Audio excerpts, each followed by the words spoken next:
Pernah nggak sih lo nonton film yang bikin lo bengong, mikir, ini barusan gue nonton apa ya? Tapi bukannya kesel, justru lo malah pengen nyari tahu lebih dalam. Nah, Once Upon a Time in America tuh kayak gitu filmnya. Film gangster yang bukan sekedar tembak-tembakan, tapi juga soal waktu, kenangan, dan penyesalan yang nggak bisa ditebus. Dan di video ini kita bakal ngebedah alur ceritanya yang sangat rumit, tapi juga indah banget kalau lo nikmatin pelan-pelan.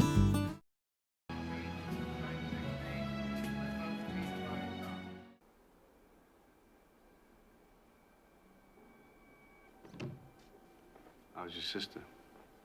Ain't seen her for years. Selamat datang di ruang tayang, dan inilah cerita penuh luka dari David Noodle dalam film Once Upon a Time in America. Film ini dibuka dengan suasana gelap dan suram. Noodles yang udah tua dan hidup dalam pelarian selama puluhan tahun tiba-tiba kembali ke New York. Tapi kenapa? Jawabannya belum dikasih di awal film. Yang ada cuma potongan-potongan aneh, suara telepon yang terus bunyi, sahabat-sahabatnya dibunuh, dan Noodles yang ngumpet di rumah opium ngebuang dirinya ke dalam kabut masa lalu.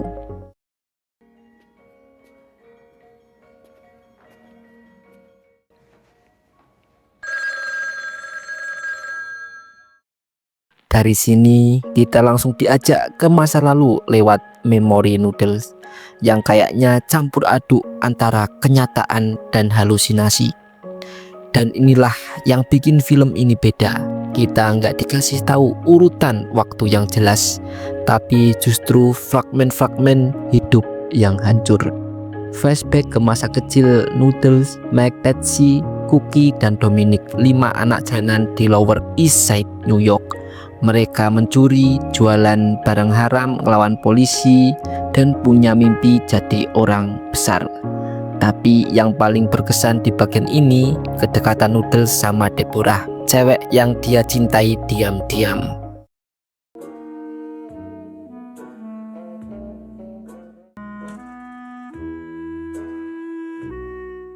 I saw a cockroach in there. Romantis bisa dibilang, tapi juga sedih banget karena sejak kecil Noodles udah hidup di dunia yang keras, dan itu bikin dia belajar satu hal penting. Untuk dapetin yang dia mau, dia harus berjuang dengan keras.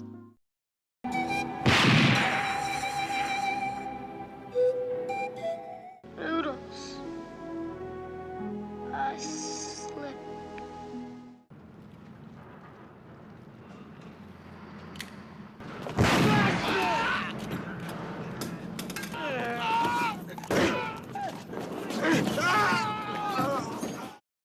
Titik baliknya datang saat Dominic ditembak. Noodles yang masih bocah kehilangan kendali, dan akhirnya dia dipenjara. Dari sinilah semuanya berubah. Setelah keluar dari penjara, Noodles balik ke geng yang sekarang udah bukan bocah-bocah iseng lagi. Max sudah jadi otak kriminal. Mereka punya operasi penyelundupan minuman keras dan hidup mewah di tengah larangan alkohol alias era prohibition.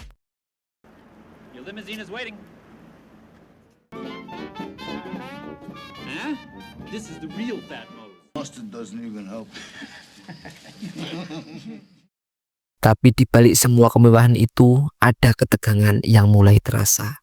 Max ambisius, dia pengen lebih, sementara Noodles dia mulai ngerasa capek. Dia ngerasa hidup mereka udah di luar kendali. It's a dream. What is it?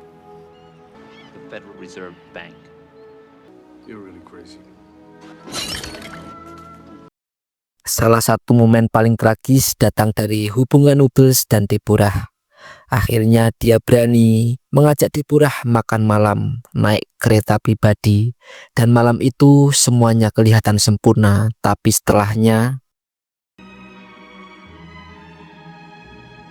Get the Years that went by, it seemed.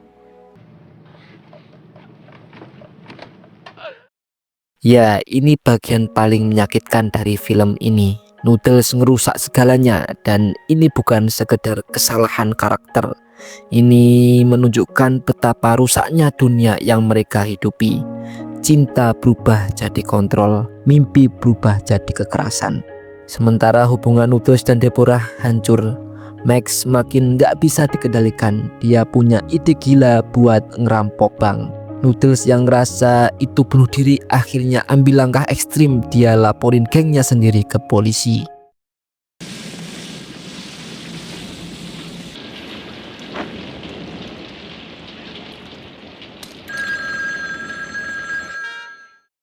Noodles pikir dia menyelamatkan teman-temannya, tapi yang terjadi malah semua sahabatnya tewas.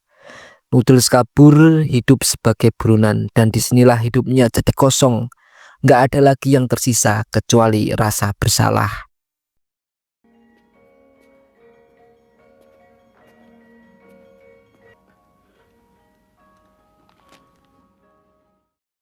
Dia mencari pelarian, dan pelariannya adalah opium. Dan mungkin disanalah semua kenangan ini berasal dari kabut asap itu. Kita lompat lagi ke tahun 1968. Noodle tua balik ke New York karena dapat surat undangan misterius. Seseorang ngasih tahu dia buat datang ke upacara pemakaman, dan ternyata orang itu adalah Max yang ternyata masih hidup.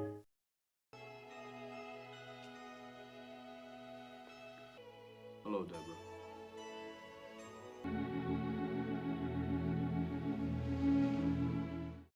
Plot twistnya, Max hidup dengan identitas baru. You're the only person I can accept it from. Took away your whole life from you. Being in your place, took everything. I took your money, I took your girl. Jadi politikus sukses, tapi dia hidup dalam ketakutan. Dia pengen mengakhiri hidupnya dan berharap Noodles yang melakukannya. Tapi Noodles menolak. Dengan tenang dia cuma bilang, "Aku selalu menganggap kamu sudah tiada." Good night, Mr. Bentley. I'd be ashamed to see a lifetime of work go to waste. Adegan terakhir film ini menunjukkan Noodle balik ke rumah opium. Dia senyum, lalu fade out. Gimana kita harus nangkep ini? Apakah semua cuma mimpi, halusinasi Noodle di bawah pengaruh opium? Apakah Max beneran hidup atau cuma refleksi rasa bersalah Noodle? Oke, kita ke penutupan. Banyak yang percaya bahwa film Once Upon a Time in America adalah meditasi tentang waktu, penyesalan, dan ilusi kenangan. Momen-momen dalam hidup yang lo pikir lo punya kontrol atasnya, tapi ternyata semuanya udah hancur bahkan sebelum lo sadari.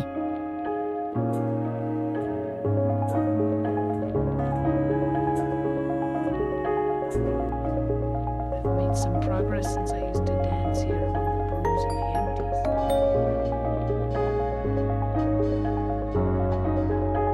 Buat Gen Z atau orang-orang yang masih muda, film ini mungkin terasa lambat dan kompleks. Tapi justru itu yang bikin film ini bertahan. Ini bukan tentang siapa yang menang. Ini tentang hidup yang gak bisa diulang dan kesalahan yang gak bisa ditebus. Film gangster yang isinya bukan soal jadi jagoan, tapi soal kehilangan arah atau kehilangan tujuan. Terima kasih udah nonton sampai akhir. Kalau kamu suka konten seperti ini, jangan lupa like, share, dan subscribe buat terus ngulik film-film legendaris bareng kita di Ruang Tayang. Sampai jumpa di cerita berikutnya.